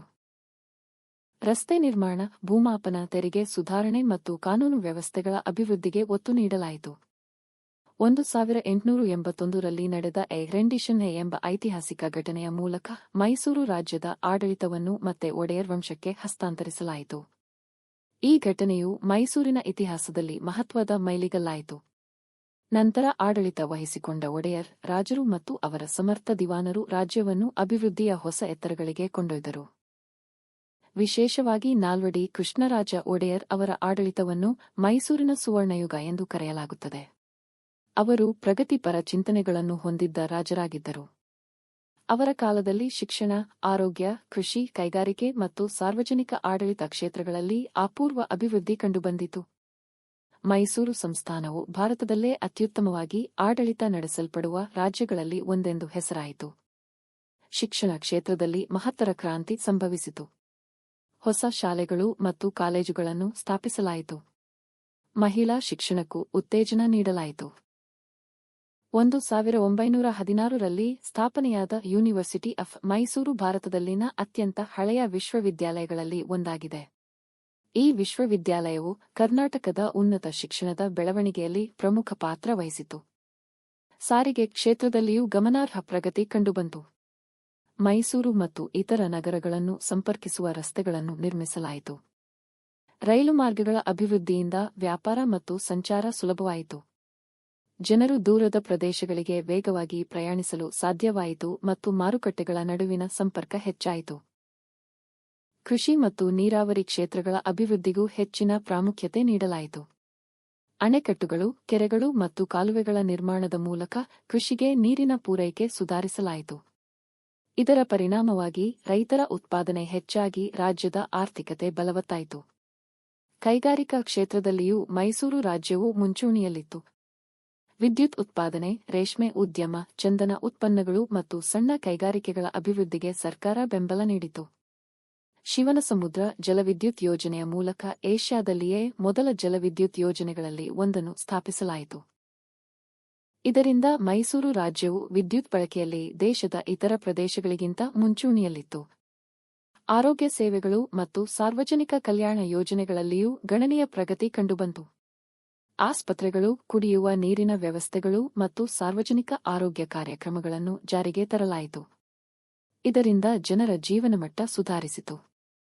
ಬ್ರಿಟಿಷರ ಕಾಲದ ಅಂತ್ಯದ ವೇಳೆಗೆ ಮೈಸೂರು ಸಂಸ್ಥಾನವು ಶಿಕ್ಷಣ, ಕೈಗಾರಿಕೆ, ಕೃಷಿ, ವಿದ್ಯುತ್ ಮತ್ತು ಆಡಳಿತ ಕ್ಷೇತ್ರಗಳಲ್ಲಿ ಭಾರತದ ಅತ್ಯಂತ ಅಭಿವೃದ್ಧಿ ಹೊಂದಿದ ಸಂಸ್ಥಾನಗಳಲ್ಲಿ ಒಂದಾಗಿ ಗುರುತಿಸಲ್ಪಟ್ಟಿತು. ಅನೇಕ ವಿದೇಶಿ ವೀಕ್ಷಕರು ಮತ್ತು ಭಾರತೀಯ ನಾಯಕರು ಮೈಸೂರು ರಾಜ್ಯದ ಆಡಳಿತವನ್ನು ಮಾದರಿಯೆಂದು ಪ್ರಶಂಸಿಸಿದರು. ಹೀಗಾಗಿ ಬ್ರಿಟಿಷರ ಕಾಲವು ಮೈಸೂರಿನ ಇತಿಹಾಸದಲ್ಲಿ ಕೇವಲ ರಾಜಕೀಯ ಬದಲಾವಣೆಯ ಯುಗವಾಗಿರಲಿಲ್ಲ, ಅದು ಆಧುನಿಕ ಅಭಿವೃದ್ಧಿ, ಶಿಕ್ಷಣ, ಕೈಗಾರಿಕೆ ಮತ್ತು ಸಾರ್ವಜನಿಕ ಸೇವೆಗಳ ಬೆಳವಣಿಗೆಯ ಯುಗವಾಗಿತ್ತು. ಈ ಅವಧಿಯಲ್ಲಿ ನಿರ್ಮಿಸಲಾದ ಅನೇಕ ಸಂಸ್ಥೆಗಳು ಮತ್ತು ಮೂಲಸೌಕರ್ಯಗಳು ಇಂದಿಗೂ ಮೈಸೂರಿನ ಪ್ರಗತಿಗೆ ಆಧಾರಸ್ತಂಭಗಳಾಗಿ ಉಳಿದಿವೆ. ಭಾರತದ ಅತ್ಯಂತ ಸುಂದರ ಮತ್ತು ಭವ್ಯ ಅರಮನೆಗಳಲ್ಲಿ ಒಂದಾಗಿದೆ. ಇದು ಕೇವಲ ಒಂದು ಕಟ್ಟಡವಲ್ಲ, ಮೈಸೂರು ರಾಜ್ಯದ ರಾಜಮನೆತನದ ವೈಭವ, ಕಲೆ, ಸಂಸ್ಕೃತಿ ಮತ್ತು ಇತಿಹಾಸದ ಜೀವಂತ ಸಂಕೇತವಾಗಿದೆ. ಪ್ರತಿವರ್ಷ ಲಕ್ಷಾಂತರ ದೇಶಿ ಮತ್ತು ವಿದೇಶಿ ಪ್ರವಾಸಿಗರು ಈ ಅರಮನೆಗೆ ಭೇಟಿ ನೀಡಿ ಅದರ ಅದ್ಭುತ ಸೌಂದರ್ಯವನ್ನು ಕಣ್ತುಂಬಿಕೊಳ್ಳುತ್ತಾರೆ. ಮೈಸೂರು ನಗರದ ಹೃದಯಭಾಗದಲ್ಲಿರುವ ಈ ಅರಮನೆಯು ಒಡೆಯರ್ ರಾಜವಂಶದ ಅಧಿಕೃತ ನಿವಾಸವಾಗಿತ್ತು. ಮೈಸೂರಿನ ಇತಿಹಾಸದೊಂದಿಗೆ ಈ ಅರಮನೆಯ ಕಥೆಯೂ ಬೆಸೆದುಕೊಂಡಿದೆ. ಮೂಲ ಅರಮನೆಯು ಮರದಿಂದ ನಿರ್ಮಾಣವಾಗಿದ್ದು, ಹಲವು ಶತಮಾನಗಳ ಕಾಲ ಒಡೆಯರ್ ರಾಜರ ಆಡಳಿತ ಕೇಂದ್ರವಾಗಿತ್ತು. ಆದರೆ 1897ರಲ್ಲಿ ನಡೆದ ರಾಜಮನೆತನದ ವಿವಾಹ ಸಮಾರಂಭದ ಸಂದರ್ಭದಲ್ಲಿ ಅಗ್ನಿ ಅವಘಡ ಸಂಭವಿಸಿ ಹಳೆಯ ಅರಮನೆ ಬಹುತೇಕ ಸಂಪೂರ್ಣವಾಗಿ ಸುಟ್ಟುಹೋಯಿತು. ಈ ಘಟನೆ ಬಳಿಕ ಹೊಸ ಮತ್ತು ಭವ್ಯವಾದ ಅರಮನೆಯನ್ನು ನಿರ್ಮಿಸಲು ನಿರ್ಧರಿಸಲಾಯಿತು. ಬ್ರಿಟಿಷ್ ವಾಸ್ತುಶಿಲ್ಪಿ ಹೆನ್ರಿ ಇರ್ವಿನ್ ಅವರ ವಿನ್ಯಾಸದಂತೆ ಹೊಸ ಅರಮನೆಯ ನಿರ್ಮಾಣ ಕಾರ್ಯ ಆರಂಭವಾಯಿತು. ಹಲವು ವರ್ಷಗಳ ಶ್ರಮದ ನಂತರ 1912ರಲ್ಲಿ ಈ ಅದ್ಭುತ ಅರಮನೆ ಪೂರ್ಣಗೊಂಡಿತು. ನಂತರದ ವರ್ಷಗಳಲ್ಲಿ ಇನ್ನಷ್ಟು ಅಲಂಕಾರ ಮತ್ತು ವಿಸ್ತರಣೆ ಕಾರ್ಯಗಳನ್ನು ನಡೆಸಲಾಯಿತು. ಮೈಸೂರು ಅರಮನೆಯ ವಾಸ್ತುಶಿಲ್ಪವು ಇಂಡೋ-ಸಾರಸೆನಿಕ್ ಶೈಲಿಯ ಅದ್ಭುತ ಉದಾಹರಣೆಯಾಗಿದೆ. ಈ ಶೈಲಿಯಲ್ಲಿ ಹಿಂದೂ, ಮುಸ್ಲಿಂ, ರಾಜಪೂತ ಮತ್ತು ಗಾಥಿಕ್ ವಾಸ್ತುಶಿಲ್ಪದ ಅಂಶಗಳನ್ನು ಸಮನ್ವಯಗೊಳಿಸಲಾಗಿದೆ. ಅರಮನೆಯ ಗುಮ್ಮಟಗಳು, ಕಮಾನುಗಳು, ಎತ್ತರದ ಗೋಪುರಗಳು ಮತ್ತು ಸುಂದರ ಕೆತ್ತನೆಗಳು ನೋಡುಗರನ್ನು ಮಂತ್ರಮುಗ್ಧರನ್ನಾಗಿಸುತ್ತವೆ. ಅರಮನೆಯ ಒಳಭಾಗವು ಹೊರಭಾಗಕ್ಕಿಂತಲೂ ಹೆಚ್ಚು ಆಕರ್ಷಕವಾಗಿದೆ. ವಿಶಾಲವಾದ ದರ್ಬಾರ್ ಹಾಲ್, ಕಲ್ಯಾಣ ಮಂಟಪ, ಅಲಂಕೃತ ಗೋಡೆಗಳು, ಬಣ್ಣದ ಗಾಜಿನ ಚಾವಣಿಗಳು, ಭವ್ಯವಾದ ದುಮರು ದೀಪಗಳು ಮತ್ತು ಚಿನ್ನದ ಅಲಂಕಾರಗಳು ರಾಜಮನೆತನದ ವೈಭವವನ್ನು ಪ್ರತಿಬಿಂಬಿಸುತ್ತವೆ.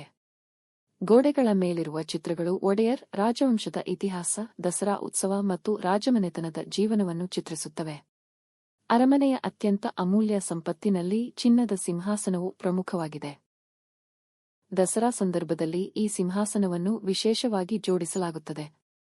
ಇದು ಮೈಸೂರು ರಾಜಮನೆತನದ ಅಧಿಕಾರ ಮತ್ತು ಪರಂಪರೆಯ ಸಂಕೇತವಾಗಿದೆ. ಮೈಸೂರು ಅರಮನೆಗೆ ವಿಶೇಷ ಖ್ಯಾತಿ ತಂದುಕೊಟ್ಟಿರುವುದು ದಸರಾ ಸಮಯದ ದೀಪಾಲಂಕಾರ. ಮೈಸೂರು ದಸರಾ ಸಂದರ್ಭದಲ್ಲಿ ಅರಮನೆಯು ಸುಮಾರು 1,00,000ಕ್ಕೂ ಹೆಚ್ಚು ವಿದ್ಯುತ್ ದೀಪಗಳಿಂದ ಅಲಂಕರಿಸಲ್ಪಡುತ್ತದೆ. ರಾತ್ರಿ ವೇಳೆಯಲ್ಲಿ ಪ್ರಕಾಶಮಾನವಾಗಿ ಹೊಳೆಯುವ ಅರಮನೆಯ ದೃಶ್ಯವು ಕನಸಿನ ಲೋಕದಂತಿರುತ್ತದೆ. ಈ ಅದ್ಭುತ ದೃಶ್ಯವನ್ನು ನೋಡಲು ದೇಶ-ವಿದೇಶಗಳಿಂದ ಸಾವಿರಾರು ಜನರು ಆಗಮಿಸುತ್ತಾರೆ. ಅರಮನೆಯು ಕೇವಲ ಪ್ರವಾಸಿ ತಾಣವಲ್ಲ, ಅದು ಕರ್ನಾಟಕದ ಸಂಸ್ಕೃತಿ, ಕಲೆ ಮತ್ತು ಪರಂಪರೆಯ ಕೇಂದ್ರವಾಗಿದೆ. ಇಲ್ಲಿ ಸಂಗೀತ ಕಾರ್ಯಕ್ರಮಗಳು, ಸಾಂಸ್ಕೃತಿಕ ಉತ್ಸವಗಳು ಮತ್ತು ವಿಶೇಷ ಪ್ರದರ್ಶನಗಳು ನಡೆಯುತ್ತವೆ. ಮೈಸೂರಿನ ಇತಿಹಾಸವನ್ನು ತಿಳಿದುಕೊಳ್ಳಲು ಬಯಸುವ ಪ್ರತಿಯೊಬ್ಬರಿಗೂ ಈ ಅರಮನೆ ಒಂದು ಅಮೂಲ್ಯ ಅಧ್ಯಯನ ಕೇಂದ್ರವಾಗಿದೆ. ಇಂದು ಮೈಸೂರು ಅರಮನೆಯು ಭಾರತದ ಅತ್ಯಂತ ಹೆಚ್ಚು ಭೇಟಿ ನೀಡಲಾಗುವ ಸ್ಮಾರಕಗಳಲ್ಲಿ ಒಂದಾಗಿದೆ. ಅದರ ಭವ್ಯ ವಾಸ್ತುಶಿಲ್ಪ, ಐತಿಹಾಸಿಕ ಮಹತ್ವ ಮತ್ತು ಸಾಂಸ್ಕೃತಿಕ ವೈಭವವು ಮೈಸೂರಿನ ಹೆಮ್ಮೆಯನ್ನು ಜಗತ್ತಿನಾದ್ಯಂತ ಸಾರುತ್ತಿದೆ. ಹೀಗಾಗಿ ಮೈಸೂರು ಅರಮನೆಯು ಕೇವಲ ಒಂದು ಅರಮನೆಯಲ್ಲ, ಅದು ಕರ್ನಾಟಕದ ರಾಜ ಪರಂಪರೆ, ಶಿಲ್ಪಕಲೆ ಮತ್ತು ಸಾಂಸ್ಕೃತಿಕ ಶ್ರೀಮಂತಿಕೆಯ ಶಾಶ್ವತ ಪ್ರತೀಕವಾಗಿದೆ. 1947ರ ಆಗಸ್ಟ್ 15ರಂದು ಭಾರತವು ಬ್ರಿಟಿಷರ ಆಳ್ವಿಕೆಯಿಂದ ಸ್ವಾತಂತ್ರ್ಯ ಪಡೆದಾಗ ಮೈಸೂರು ಸಂಸ್ಥಾನವು ದೇಶದ ಪ್ರಮುಖ ಮತ್ತು ಅತ್ಯಂತ ಅಭಿವೃದ್ಧಿ ಹೊಂದಿದ ಸಂಸ್ಥಾನಗಳಲ್ಲಿ ಒಂದಾಗಿತ್ತು. ಸ್ವಾತಂತ್ರ್ಯದ ನಂತರ ಭಾರತದ ಏಕೀಕರಣ ಪ್ರಕ್ರಿಯೆ ಆರಂಭವಾದಾಗ ಮೈಸೂರು ಸಂಸ್ಥಾನದ ರಾಜರಾದ ಜಯಚಾಮರಾಜೇಂದ್ರ ಒಡೆಯರ್ ಅವರು ಭಾರತೀಯ ಒಕ್ಕೂಟಕ್ಕೆ ಸೇರುವ ನಿರ್ಧಾರ ಕೈಗೊಂಡರು. ಇದರೊಂದಿಗೆ ಮೈಸೂರು ಸಂಸ್ಥಾನವು ಸ್ವತಂತ್ರ ಭಾರತದ ಭಾಗವಾಯಿತು. ಸ್ವಾತಂತ್ರ್ಯಾನಂತರದ ಆರಂಭಿಕ ವರ್ಷಗಳಲ್ಲಿ ಮೈಸೂರು ರಾಜ್ಯವು ತನ್ನ ಅಭಿವೃದ್ಧಿಯ ಪಥವನ್ನು ಮುಂದುವರಿಸಿತು. ಆದರೆ ಆ ಕಾಲದಲ್ಲಿ ಕನ್ನಡ ಮಾತನಾಡುವ ಜನರು ವಿವಿಧ ಆಡಳಿತ ಪ್ರದೇಶಗಳಲ್ಲಿ ವಿಭಜಿತರಾಗಿದ್ದರು. ಕೆಲವು ಪ್ರದೇಶಗಳು ಮದ್ರಾಸ್ ಪ್ರಾಂತ್ಯದಲ್ಲಿದ್ದರೆ, ಇನ್ನು ಕೆಲವು ಬಾಂಬೆ ಪ್ರಾಂತ್ಯ, ಹೈದರಾಬಾದ್ ರಾಜ್ಯ ಮತ್ತು ಕೂರ್ಗ್ ಪ್ರದೇಶಗಳ ಆಡಳಿತದಲ್ಲಿದ್ದವು. ಕನ್ನಡ ಭಾಷೆ ಮತ್ತು ಸಂಸ್ಕೃತಿಯ ಆಧಾರದ ಮೇಲೆ ಎಲ್ಲ ಕನ್ನಡಿಗರನ್ನೂ ಒಂದೇ ಆಡಳಿತ ಘಟಕದಡಿ ತರಬೇಕೆಂಬ ಬೇಡಿಕೆ ಹಲವು ವರ್ಷಗಳಿಂದ ಕೇಳಿಬರುತ್ತಿತ್ತು. ಈ ಹಿನ್ನೆಲೆಯಲ್ಲಿ 1956ರಲ್ಲಿ ರಾಜ್ಯಗಳ ಪುನರ್ರಚನೆ ಕಾಯ್ದೆ ಜಾರಿಗೆ ಬಂದಿತು. ಇದರ ಮೂಲಕ ಕನ್ನಡ ಭಾಷಾಭಿಮಾನಿಗಳ ಪ್ರದೇಶಗಳನ್ನು ಒಗ್ಗೂಡಿಸಿ ಹೊಸ ಮೈಸೂರು ರಾಜ್ಯವನ್ನು ರಚಿಸಲಾಯಿತು. ಬೆಳಗಾವಿ, ಧಾರವಾಡ, ಬೀದರ್, ಕಲಬುರಗಿ, ಬಳ್ಳಾರಿ, ದಕ್ಷಿಣ ಕನ್ನಡ, ಉತ್ತರ ಕನ್ನಡ ಮತ್ತು ಇತರ ಕನ್ನಡ ಪ್ರದೇಶಗಳು ಮೈಸೂರು ರಾಜ್ಯದ ಭಾಗವಾದವು. ಈ ಘಟನೆಯು ಕನ್ನಡಿಗರ ಇತಿಹಾಸದಲ್ಲಿ ಒಂದು ಮಹತ್ವದ ಮೈಲಿಗಲ್ಲಾಗಿ ಪರಿಗಣಿಸಲ್ಪಟ್ಟಿದೆ. ಆದಾಗ್ಯೂ ಮೈಸೂರು ಎಂಬ ಹೆಸರು ರಾಜ್ಯದ ಒಂದು ಭಾಗವನ್ನು ಮಾತ್ರ ಪ್ರತಿನಿಧಿಸುತ್ತದೆ ಎಂಬ ಅಭಿಪ್ರಾಯ ಮೂಡಿತು. ಏಕೆಂದರೆ ಹೊಸ ರಾಜ್ಯವು ಕೇವಲ ಮೈಸೂರು ಪ್ರದೇಶವನ್ನಲ್ಲದೆ ಇಡೀ ಕನ್ನಡ ನಾಡನ್ನು ಒಳಗೊಂಡಿತ್ತು. ಹೀಗಾಗಿ ಕನ್ನಡದ ನಾಡಿನ ಗುರುತನ್ನು ಪ್ರತಿಬಿಂಬಿಸುವ ಹೆಸರಿನ ಅಗತ್ಯತೆ ಕಂಡುಬಂದಿತು. ಅಂತಿಮವಾಗಿ 1973ರ ನವೆಂಬರ್ 1ರಂದು ಮೈಸೂರು ರಾಜ್ಯಕ್ಕೆ ಅಧಿಕೃತವಾಗಿ ಕರ್ನಾಟಕ ಎಂಬ ಹೆಸರು ನೀಡಲಾಯಿತು. ಈ ಐತಿಹಾಸಿಕ ನಿರ್ಧಾರದಿಂದ ರಾಜ್ಯದ ಎಲ್ಲಾ ಕನ್ನಡಿಗರ ಏಕತೆ ಮತ್ತು ಸಾಂಸ್ಕೃತಿಕ ಗುರುತಿಗೆ ಹೊಸ ಬಲ ದೊರೆಯಿತು. ಸ್ವಾತಂತ್ರ್ಯಾನಂತರ ಮೈಸೂರು ನಗರವು ಶಿಕ್ಷಣ, ಕೈಗಾರಿಕೆ, ಪ್ರವಾಸೋದ್ಯಮ ಮತ್ತು ಸಾಂಸ್ಕೃತಿಕ ಕ್ಷೇತ್ರಗಳಲ್ಲಿ ನಿರಂತರವಾಗಿ ಬೆಳೆಯುತ್ತಾ ಬಂದಿತು. ತನ್ನ ಐತಿಹಾಸಿಕ ಪರಂಪರೆಯನ್ನು ಉಳಿಸಿಕೊಂಡು ಆಧುನಿಕ ನಗರವಾಗಿ ರೂಪುಗೊಂಡಿತು. ಇಂದಿಗೂ ಮೈಸೂರು ಕರ್ನಾಟಕದ ಅತ್ಯಂತ ಸುಂದರ ಮತ್ತು ಯೋಜಿತ ನಗರಗಳಲ್ಲಿ ಒಂದಾಗಿ ಪರಿಗಣಿಸಲ್ಪಡುತ್ತದೆ. ಮೈಸೂರಿನ ಹೆಸರನ್ನು ವಿಶ್ವದಾದ್ಯಂತ ಪ್ರಸಿದ್ಧಗೊಳಿಸಿರುವ ಪ್ರಮುಖ ಅಂಶವೆಂದರೆ ಮೈಸೂರು ದಸರಾ. ಈ ಉತ್ಸವವು ಕೇವಲ ಒಂದು ಹಬ್ಬವಲ್ಲ, ಅದು ಕರ್ನಾಟಕದ ಸಂಸ್ಕೃತಿ, ಪರಂಪರೆ ಮತ್ತು ವೈಭವದ ಪ್ರತೀಕವಾಗಿದೆ. ಸುಮಾರು 400 ವರ್ಷಗಳ ಇತಿಹಾಸ ಹೊಂದಿರುವ ಈ ದಸರಾ ಉತ್ಸವವನ್ನು ಒಡೆಯರ್ ರಾಜರು ಅತ್ಯಂತ ವಿಜೃಂಭಣೆಯಿಂದ ಆಚರಿಸುತ್ತಿದ್ದರು. ಇಂದಿಗೂ ಆ ಸಂಪ್ರದಾಯ ಮುಂದುವರಿದಿದೆ. ದಸರಾ ಹಬ್ಬದ 10 ದಿನಗಳ ಕಾಲ ಮೈಸೂರು ನಗರವು ಬೆಳಕು, ಬಣ್ಣ ಮತ್ತು ಸಂಭ್ರಮದಿಂದ ಕಂಗೊಳಿಸುತ್ತದೆ. ರಾಜ್ಯದ ವಿವಿಧ ಭಾಗಗಳಿಂದ ಕಲಾವಿದರು, ಸಂಗೀತಗಾರರು, ನೃತ್ಯಗಾರರು ಮತ್ತು ಜನಪದ ಕಲಾ ತಂಡಗಳು ಮೈಸೂರಿಗೆ ಆಗಮಿಸುತ್ತಾರೆ. ಸಾಂಸ್ಕೃತಿಕ ಕಾರ್ಯಕ್ರಮಗಳು, ಸಂಗೀತ ಕಚೇರಿಗಳು, ನಾಟಕಗಳು, ಕ್ರೀಡಾಕೂಟಗಳು ಮತ್ತು ಪ್ರದರ್ಶನಗಳು ನಡೆಯುತ್ತವೆ. ವಿಜಯದಶಮಿಯ ದಿನ ನಡೆಯುವ ಜಂಬೂ ಸವಾರಿ ದಸರಾ ಉತ್ಸವದ ಪ್ರಮುಖ ಆಕರ್ಷಣೆಯಾಗಿದೆ. ಚಿನ್ನದ ಅಂಬಾರಿಯಲ್ಲಿ ವಿರಾಜಮಾನವಾಗಿರುವ ಚಾಮುಂಡೇಶ್ವರಿ ದೇವಿಯ ಮೂರ್ತಿಯನ್ನು ಅಲಂಕರಿಸಿದ ಆನೆಯ ಮೇಲೆ ಕೂರಿಸಿ ಮೆರವಣಿಗೆ ನಡೆಸಲಾಗುತ್ತದೆ. ಸಾವಿರಾರು ಜನರು ಈ ಅದ್ಭುತ ದೃಶ್ಯವನ್ನು ವೀಕ್ಷಿಸಲು ಸೇರುತ್ತಾರೆ. ಮೆರವಣಿಗೆಯಲ್ಲಿ ಸಾಂಸ್ಕೃತಿಕ ಕಲಾತಂಡಗಳು, ವಾದ್ಯಗೋಷ್ಠಿಗಳು ಮತ್ತು ಅಲಂಕೃತ ವಾಹನಗಳು ಭಾಗವಹಿಸುತ್ತವೆ. ಈ ಸಮಯದಲ್ಲಿ ಮೈಸೂರು ಅರಮನೆ ಲಕ್ಷಾಂತರ ವಿದ್ಯುತ್ ದೀಪಗಳಿಂದ ಅಲಂಕರಿಸಲ್ಪಡುತ್ತದೆ. ರಾತ್ರಿ ಹೊತ್ತು ಬೆಳಕಿನಿಂದ ಹೊಳೆಯುವ ಅರಮನೆಯ ದೃಶ್ಯವು ವಿಶ್ವದ ಗಮನ ಸೆಳೆಯುತ್ತದೆ. ಇದೇ ಕಾರಣದಿಂದ ಮೈಸೂರು ದಸರಾವನ್ನು ನಾಡಹಬ್ಬ ಎಂದು ಕರೆಯಲಾಗುತ್ತದೆ. ಇಂದಿನ ಮೈಸೂರು ತನ್ನ ಐತಿಹಾಸಿಕ ವೈಭವ ಮತ್ತು ಆಧುನಿಕ ಅಭಿವೃದ್ಧಿಯ ಸುಂದರ ಸಂಯೋಜನೆಯಾಗಿದೆ. ನಗರವು ವಿಶ್ವಪ್ರಸಿದ್ಧ ಮೈಸೂರು ಅರಮನೆ, ಚಾಮುಂಡಿ ಬೆಟ್ಟ, ಮೈಸೂರು ಮೃಗಾಲಯ ಮತ್ತು ಅನೇಕ ಐತಿಹಾಸಿಕ ಸ್ಮಾರಕಗಳ ಮೂಲಕ ಪ್ರವಾಸಿಗರನ್ನು ಆಕರ್ಷಿಸುತ್ತದೆ. ಮೈಸೂರು ಚಂದನ, ಅಗರಬತ್ತಿ ಮತ್ತು ರೇಷ್ಮೆ ಉತ್ಪನ್ನಗಳಿಗೆ ಜಾಗತಿಕ ಖ್ಯಾತಿಯನ್ನು ಗಳಿಸಿದೆ. ಮೈಸೂರು ಸಿಲ್ಕ್ ತನ್ನ ಗುಣಮಟ್ಟಕ್ಕಾಗಿ ವಿಶ್ವದಾದ್ಯಂತ ಹೆಸರುವಾಸಿಯಾಗಿದೆ. ಶಿಕ್ಷಣ ಕ್ಷೇತ್ರದಲ್ಲಿಯೂ ಮೈಸೂರು ಪ್ರಮುಖ ಸ್ಥಾನವನ್ನು ಹೊಂದಿದೆ. ಇಲ್ಲಿನ ವಿಶ್ವವಿದ್ಯಾಲಯಗಳು ಮತ್ತು ಶಿಕ್ಷಣ ಸಂಸ್ಥೆಗಳು ದೇಶದ ವಿವಿಧ ಭಾಗಗಳಿಂದ ವಿದ್ಯಾರ್ಥಿಗಳನ್ನು ಆಕರ್ಷಿಸುತ್ತವೆ. ಯೋಗಾಭ್ಯಾಸ ಮತ್ತು ಯೋಗ ಶಿಕ್ಷಣದ ಕೇಂದ್ರವಾಗಿಯೂ ಮೈಸೂರು ಅಂತಾರಾಷ್ಟ್ರೀಯ ಮಟ್ಟದಲ್ಲಿ ಗುರುತಿಸಿಕೊಂಡಿದೆ. ಪ್ರತಿ ವರ್ಷ ಸಾವಿರಾರು ವಿದೇಶಿಗರು ಯೋಗವನ್ನು ಕಲಿಯಲು ಮೈಸೂರಿಗೆ ಭೇಟಿ ನೀಡುತ್ತಾರೆ.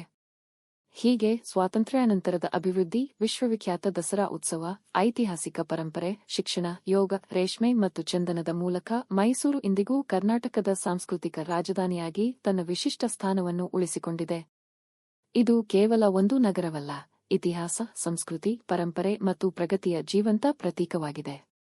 ಮೈಸೂರು ಕೇವಲ ಒಂದು ನಗರವಲ್ಲ, ಅದು ಕರ್ನಾಟಕದ ಇತಿಹಾಸ, ಸಂಸ್ಕೃತಿ, ಕಲೆ, ಸಾಹಿತ್ಯ ಮತ್ತು ಪರಂಪರೆಯ ಜೀವಂತ ಪ್ರತೀಕವಾಗಿದೆ. ಪೌರಾಣಿಕ ಕಾಲದ ಮಹಿಷಾಸುರ ಮತ್ತು ಚಾಮುಂಡೇಶ್ವರಿ ದೇವಿಯ ಕಥೆಯಿಂದ ಆರಂಭವಾಗುವ ಮೈಸೂರಿನ ಪಯಣವು ಸಾವಿರಾರು ವರ್ಷಗಳ ಇತಿಹಾಸವನ್ನು ಒಳಗೊಂಡಿದೆ. ಗಂಗರು, ಚೋಳರು, ಹೊಯ್ಸಳರು ಮತ್ತು ವಿಜಯನಗರ ಸಾಮ್ರಾಜ್ಯದಂತಹ ಮಹಾನ್ ರಾಜವಂಶಗಳು ಈ ನೆಲದ ಅಭಿವೃದ್ಧಿಗೆ ಭದ್ರ ಅಡಿಪಾಯ ಹಾಕಿದವು. ನಂತರ ಒಡೆಯರ್ ರಾಜವಂಶವು ಮೈಸೂರನ್ನು ಸಾಂಸ್ಕೃತಿಕ ಮತ್ತು ಆಡಳಿತಾತ್ಮಕ ಕೇಂದ್ರವನ್ನಾಗಿ ರೂಪಿಸಿ ಅದರ ವೈಭವವನ್ನು ಮತ್ತಷ್ಟು ಹೆಚ್ಚಿಸಿತು. ಹೈದರ್ ಅಲಿ ಮತ್ತು ಟಿಪ್ಪು ಸುಲ್ತಾನ್ ಅವರ ಶೌರ್ಯ, ದೂರದೃಷ್ಟಿ ಮತ್ತು ಸ್ವಾತಂತ್ರ್ಯದ ಹೋರಾಟವು ಮೈಸೂರಿನ ಇತಿಹಾಸದಲ್ಲಿ ಅಳಿಸಲಾಗದ ಅಧ್ಯಾಯಗಳಾಗಿವೆ. ಬ್ರಿಟಿಷರ ಕಾಲದಲ್ಲಿಯೂ ಮೈಸೂರು ಸಂಸ್ಥಾನವು ಶಿಕ್ಷಣ, ಕೈಗಾರಿಕೆ, ಕೃಷಿ ಮತ್ತು ಸಾರ್ವಜನಿಕ ಆಡಳಿತ ಕ್ಷೇತ್ರಗಳಲ್ಲಿ ಗಮನಾರ್ಹ ಸಾಧನೆ ಮಾಡಿ ಭಾರತದ ಅತ್ಯಂತ ಪ್ರಗತಿಪರ ಸಂಸ್ಥಾನಗಳಲ್ಲಿ ಒಂದಾಗಿ ಹೊರಹೊಮ್ಮಿತು. ಸ್ವಾತಂತ್ರ್ಯಾನಂತರ ಮೈಸೂರು ರಾಜ್ಯವು ಕನ್ನಡ ನಾಡಿನ ಏಕೀಕರಣದಲ್ಲಿ ಪ್ರಮುಖ ಪಾತ್ರ ವಹಿಸಿ ನಂತರ ಕರ್ನಾಟಕ ರಾಜ್ಯದ ಸಾಂಸ್ಕೃತಿಕ ಹೃದಯವಾಗಿ ಬೆಳೆಯಿತು. ಇಂದು ಮೈಸೂರು ತನ್ನ ಭವ್ಯ ಮೈಸೂರು ಅರಮನೆ, ವಿಶ್ವವಿಖ್ಯಾತ ಮೈಸೂರು ದಸರಾ, ಚಂದನ ಮತ್ತು ರೇಷ್ಮೆ ಉದ್ಯಮ, ಶಿಕ್ಷಣ ಸಂಸ್ಥೆಗಳು, ಯೋಗ ಪರಂಪರೆ ಹಾಗೂ ಐತಿಹಾಸಿಕ ಸ್ಮಾರಕಗಳ ಮೂಲಕ ವಿಶ್ವದ ಗಮನ ಸೆಳೆಯುತ್ತಿದೆ. ಆಧುನಿಕತೆಯೊಂದಿಗೆ ತನ್ನ ಸಂಸ್ಕೃತಿ ಮತ್ತು ಪರಂಪರೆಯನ್ನು ಉಳಿಸಿಕೊಂಡಿರುವ ಮೈಸೂರು, ಕರ್ನಾಟಕದ ಹೆಮ್ಮೆ ಮಾತ್ರವಲ್ಲದೆ ಭಾರತದ ಸಾಂಸ್ಕೃತಿಕ ಪರಂಪರೆಯ ಅಮೂಲ್ಯ ರತ್ನವಾಗಿದೆ. ಹೀಗಾಗಿ ಮೈಸೂರು ಇತಿಹಾಸದ ವೈಭವ, ಸಂಸ್ಕೃತಿಯ ಶ್ರೀಮಂತಿಕೆ, ಕಲೆಯ ಸೌಂದರ್ಯ ಮತ್ತು ಪರಂಪರೆಯ ಘನತೆಯನ್ನು ಒಂದೇ ಸ್ಥಳದಲ್ಲಿ ಒಗ್ಗೂಡಿಸಿಕೊಂಡಿರುವ ಅಪರೂಪದ ನಗರವಾಗಿದೆ. ಭೂತಕಾಲದ ಮಹಿಮೆಯನ್ನು ಸ್ಮರಿಸುತ್ತಾ ಭವಿಷ್ಯದತ್ತ ಆತ್ಮವಿಶ್ವಾಸದಿಂದ ಸಾಗುತ್ತಿರುವ ಮೈಸೂರು ಸದಾ ಕನ್ನಡಿಗರ ಹೆಮ್ಮೆಯ ನಗರವಾಗಿ ಉಳಿಯಲಿದೆ.